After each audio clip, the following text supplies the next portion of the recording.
জামালপুরের সরিষাবাড়ীতে প্রধান শিক্ষককে শিক্ষার্থী কর্তৃক হেনস্থার প্রতিবাদে ক্লাস বর্জন করে বিক্ষোভ মিছিল করেছে রৌহা নান্দিনা চুনিয়াপটল উচ্চ বিদ্যালয়ের শিক্ষক ও শিক্ষার্থীরা। সকালে উপজেলার সাতপোয়া ইউনিয়নের চররৌহা নান্দিনা চুনিয়াপটল বাজারে এই কর্মসূচি পালন করা হয়।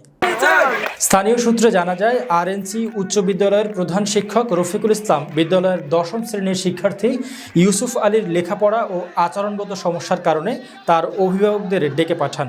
ইউসুফ অভিভাবকদের আনতে অস্বীকৃতি জানালে শিক্ষক ও ছাত্রের মধ্যে বাকবিতণ্ডা হয়। এক পর্যায়ে ইউসুফ প্রধান শিক্ষককে হেনস্থা করে। এই ঘটনায় ক্ষোভে ফেটে পড়ে বিদ্যালয়ের শিক্ষক শিক্ষার্থীরা। সোমবার সকালে তারা বিদ্যালয় প্রাঙ্গণ থেকে একটি বিক্ষোভ মিছিল বের করেন।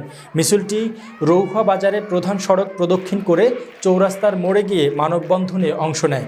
মানববন্ধনে অংশগ্রহণকারীরা বলেন, প্রধান শিক্ষককে হেনস্থা করার মতো ঘটনা বরদাস্ত করা যায় না। অভিযুক্ত শিক্ষার্থীকে দৃষ্টান্তমূলক শাস্তি দিতে হবে, না হলে এমন ঘটনা আরও বাড়বে। ও যদি স্কুলে ক্লাস করে তাহলে আমরা কেউ ওর সাথে স্কুলে ক্লাস করব না। তার স্যারের সাথে যে আচরণ করেছে তা আমাদের মাঝে এটা মানার যোগ্য না এবং তার বিরুদ্ধে আমরা প্রতিবাদ করেছি এবং আরও প্রতিবাদ করতে চাই।